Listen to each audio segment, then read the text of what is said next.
All righty. Thank you. Thank you for joining. Again, my name is Alicia Hurt. I am the executive director and founder for I See My Baby. We have a women's wellness center in Bainbridge, Georgia, and we support women through every aspect of their life, and not just women, but their families too. And so today we are on our second part of a two-part series called Keys to Home Ownership. The first part, we talked about credit. We touched on some lending vehicles and ways to look at the advantages of owning versus renting.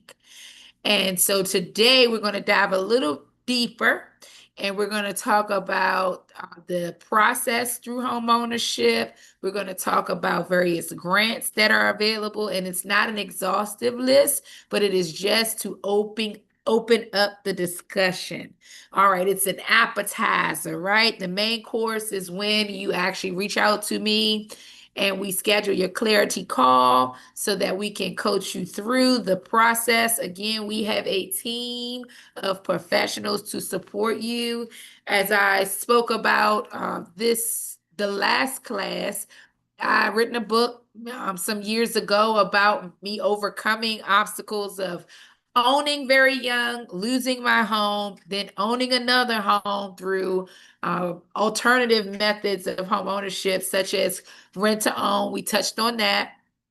And then being able to become an investor and make a career of helping people on their journey to help ensure that they have housing stability, which is a part of the wellness wheel.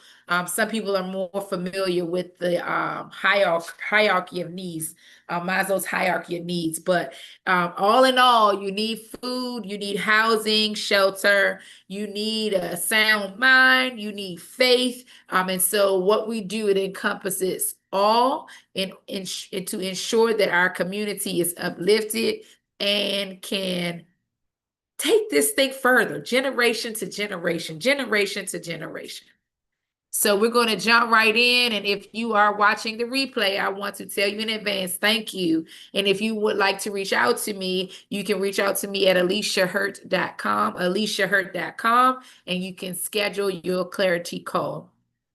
So we ended with this. We're going to begin with this, and it is a did you know? So did you know that real estate continues to be seen as the best investment, the best investment? All right.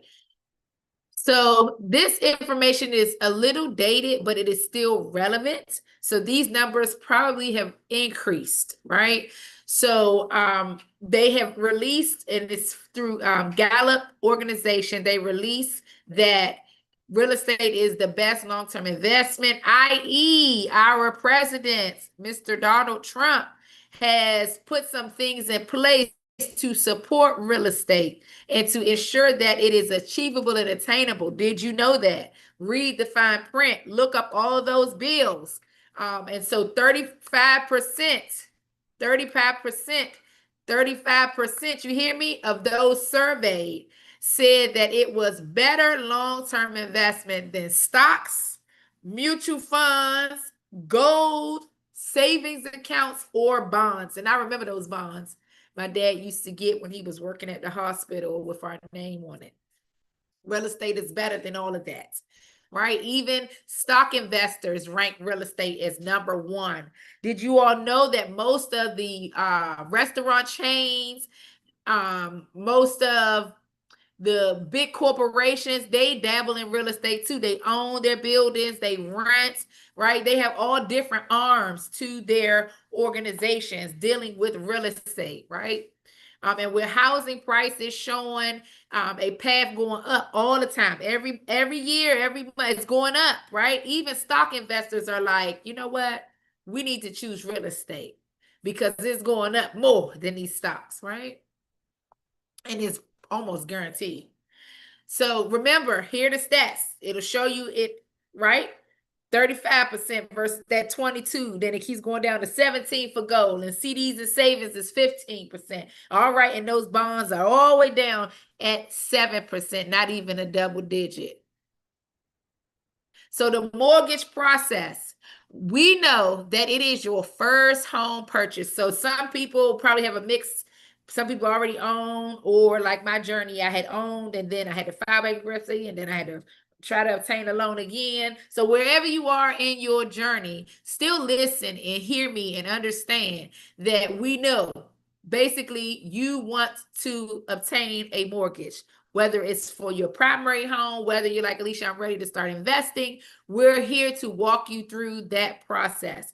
So briefly, I will go over these steps. Now, it really depends, giving you that precursor on where you are in the process of how your steps may go.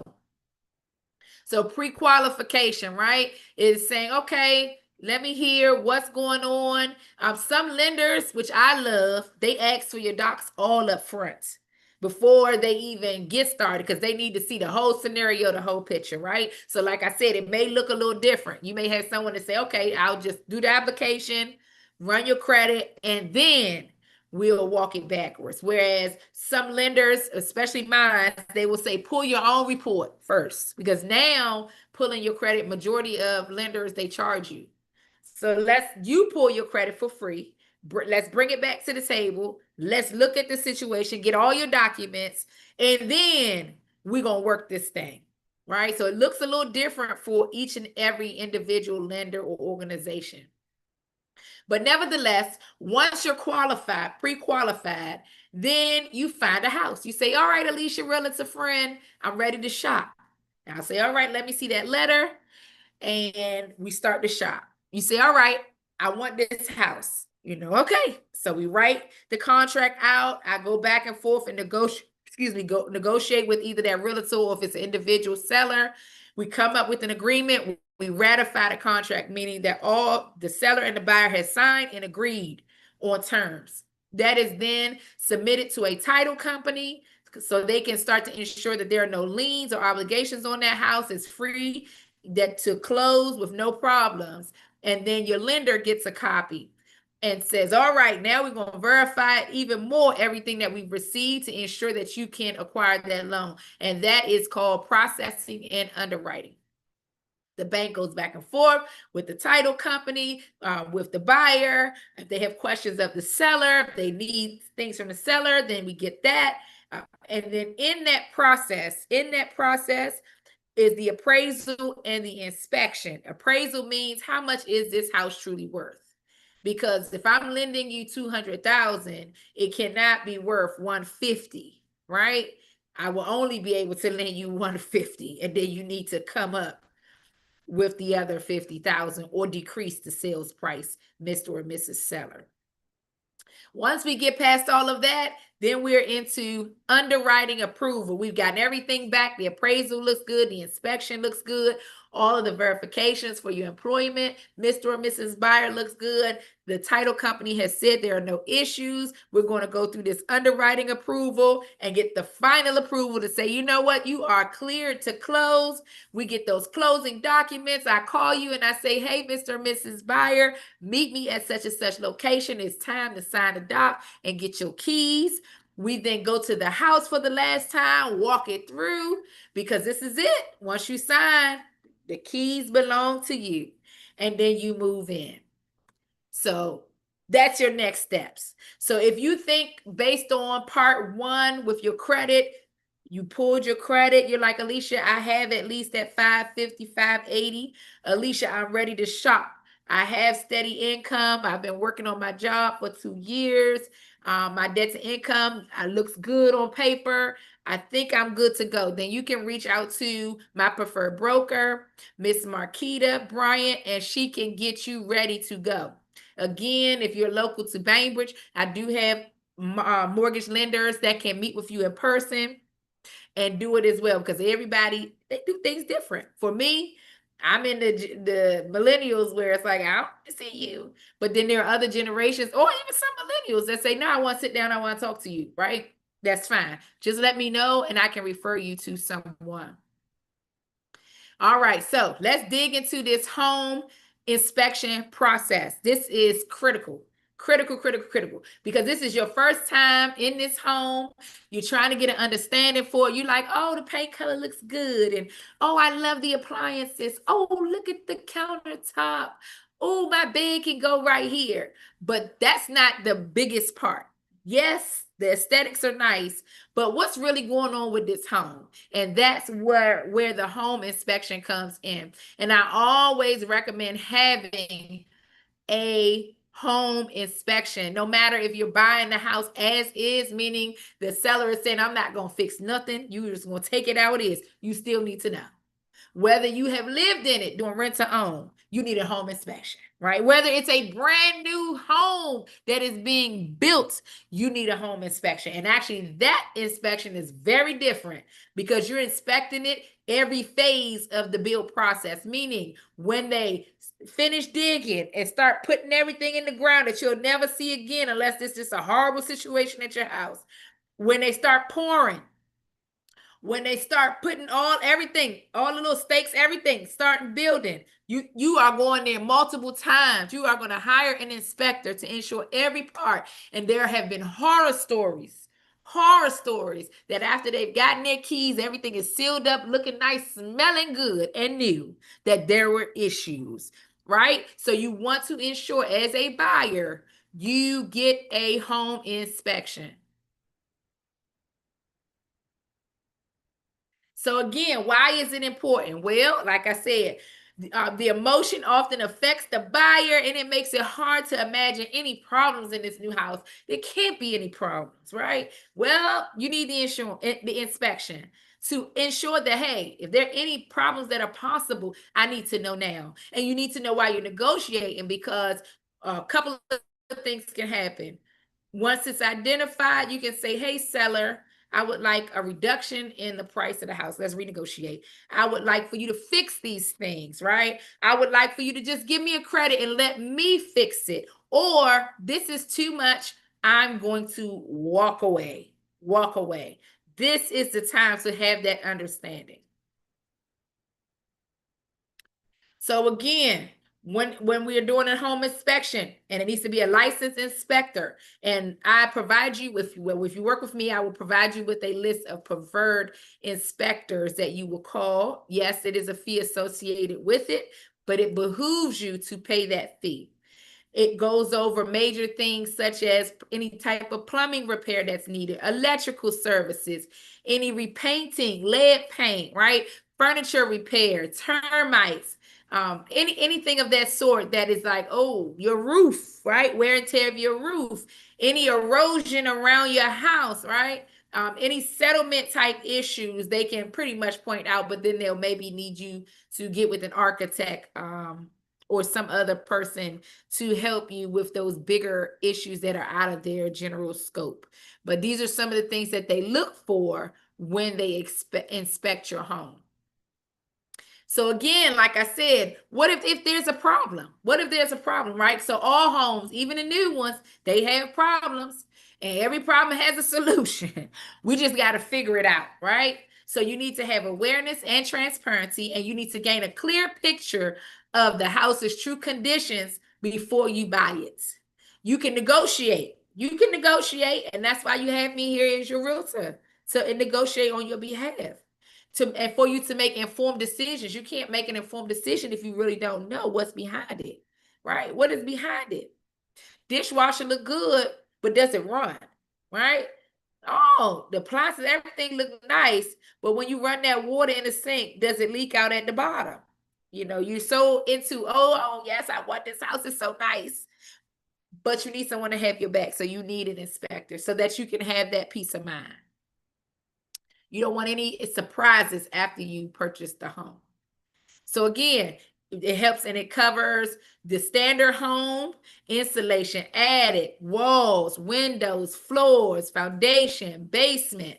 And what they're looking for are safety issues, repair needs, and the overall condition of your home. and they note that, and they actually walk through with you, and they point out what's going on and what's this, and oh, that is an easy fix. Oh, you may, I don't know. And they put recommendations, and some of reports I've seen as long as 20 pages, just depending on what is going on with the home and how thorough that inspector is.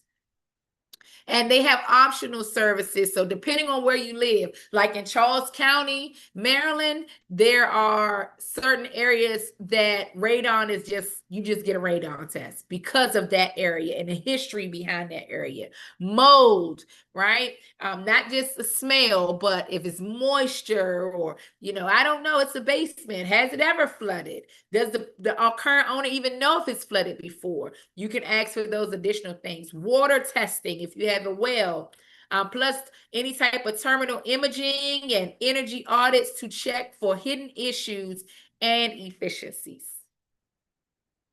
So what should I not expect from a home inspection? Now, this listen up. So you're not going to get protection. That's not what they provide you. They don't provide you protection against failures, right? Because systems like air conditioners and heaters, those things break down. They need servicing, right? The inspection only reflects on the condition at the time of the inspection. So they may say, hey, it's 20 years old, it's working good. And they may put in the comments, recommendation is to have it serviced by a certified person and to maintain it and probably replace it within this amount of time, because these models tend to be able to last this amount, maybe 30 years, and it's in the end of life of it, right? And it's not an appraisal. It's not going to tell you based on this home inspection, this is how much the house is worth. The appraisal is separate from the home inspection.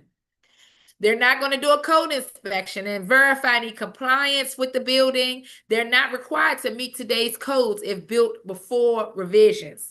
And they're going to focus just on the safety issues. Again, not any code compliance. Like, oh, this should have been built with a 2 by this, but it was built with a 3 by that. And the home is never pass or fail. It is, this is the home. This is when it was built. It's very matter of fact. This is what I found. And then you, the buyer, go back to your realtor, me, and we talk about it. And we say, oh, is this a deal breaker? How do you feel about it? And I say, okay, well, let's pull some quotes. And then I go back to the seller and I say, well, these are the things that the buyer would like. And we start the negotiation process. And if you're asking, should I attend a home inspection? Absolutely. Now, I've had situations like clients that maybe live out of state, out of country, or maybe they're just not available and they're trusting me in that process. Fine. But I would say you should be there because you want to walk it and you want to ask those questions that I may not think of. This is your home and it's going to educate you, because as you're in there, you're like, what is that sound? Oh, the home inspector did say the refrigerator is a little older, so you will hear that sound. It doesn't mean that it's breaking. Oh, okay. That's okay. So you need to ask those questions so you can have a good understanding about your home. And again, just giving you information about us. So we are a nonprofit 501c3. We're located here in Bainbridge, Georgia. We've been in existence since April 2023. And we have a plethora of resources to support women and their families, online resources, classes, workshops, you name it, community events, to include giving back with food support twice a month, book bag gives away for back to school. We're in the school system supporting our youth. This is just the work that we do to ensure that the family is well, physically, spiritually, and mentally. So let's jump into grants and loans. So I'm not sure if you've heard about the Georgia Dream Grant loan product. So it basically provides you with assistance of funding for eligible first-time home buyers. And if you are like, oh, I want to know about this Georgia Dream grant that they give you, and can it be forgiven? Meaning, is it a way that I don't have to pay it back? And most times it is. But you have to read the fine print on these loans and these grant programs to ensure. I remember selling one of my homes, and I was like, the title comes like, you got a second on, and I was like, no. And they was like, yes, you do. And it was one of the grant programs. And because I didn't hold the house long enough, I had to pay back that money. So you have to understand what are the details, the requirements, so that if your strategy is to stay in your house 5 years and then buy a bigger one for your family, you need to know, well, how long do I have to stay in this home for this to be forgiven? Or will it be forgiven? Or will it always be attached to this home? So if you want more information about the Georgia Dream program or any of the other grants and loan programs that we'll discuss, reach out to me, aliciahurt.com, and we can talk through them. So here's some of the standards on it. Not going to go through everything, but the money part. So 5% of the purchase price, or $10,000, is what they're giving you, whichever is the lesser amounts, right? And so here are some of the questions. Are you a public protector? Do you serve? Are you an educator, healthcare provider, right? Do you work in the military? Well, 6% of the property price, or maximum of it, they'll give you 12,500, or whatever is less. So if it's the 6% or the 12,500, whatever is less, they will provide that to you. Another one is the choice loan options. So they will give you 6% of your purchase price, or again, 12,500, whichever is lesser, if you are a member of a family living with a disability. So those are 3 additional resources that can help you. And if you look at the fine print, if they don't say that you can't use multiple sources, then guess what? You could apply for all of them. But we would need to dig a little deeper, find out what you would qualify for, and then we can go after it. Eligible again for the Georgia Dream loans. Here's more information about it, about your income, about your liquid assets. You can't have more than 20,000, because at that point they're saying you really don't need our money. You can do it because you have it. Also, the loan products that can be used. So USDA, FHA, VA, all of those would count, right? That you can use this program, Georgia Dream program. A lot of information here, but it just talks about the criteria. It talks about the counties, talks about the household income, depending on is 1 to 2 persons, 3 persons. It talks about the breaks down the home price amount. So you can't go over that 450,000 mark if you're in certain counties versus other counties where it's just 400,000. So again, how do I get started? So you can reach out to Georgia Dream directly. That's fine. Or you can reach out to me and say, okay, Alicia, help me. And we do have a representative that will help us, that's exclusive to our team, that we have a really good relationship with, so that you're not just blind calling and saying, I just need information, I don't know what to do.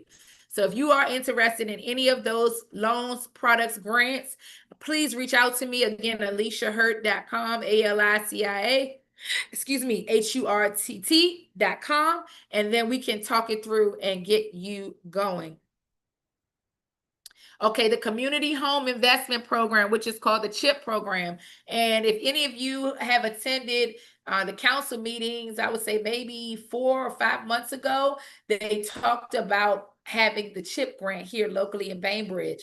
And so this is a little bit about the program. Right now, they still have a wait list downtown, but they have not started making decisions or reviewing anything, because they're still getting through the process of receiving those funds and requirement clearance in order to start the vetting process with potential homeowners.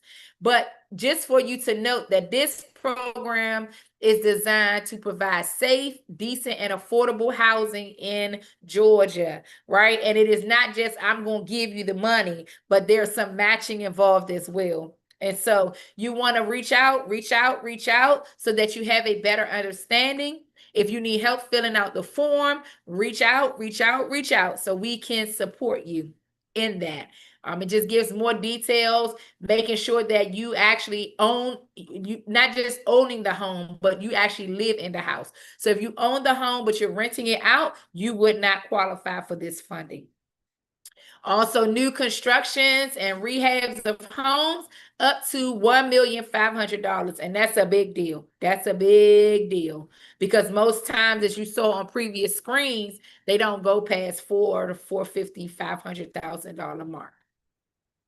So here are the links that you can pause this video and hover your mouse over it, or hover your cameras for your cell phone over it so you can get more information. And if you would like for us to support you, again, reach out to us. We are here to help you. And this concludes part 2 of our series. Part 2 of our series. I would love for you to complete the exit ticket by scanning this QR code. Scan this code for me. Let me know how I did. Let me know what you would like the next series to break down and go over deeper, because we did go pretty quickly, day 1 and then day 2. This is a high-level overview, but we can go deeper. So please complete this exit ticket, and that will help me to go back and dive deeper for you. You all have a wonderful night.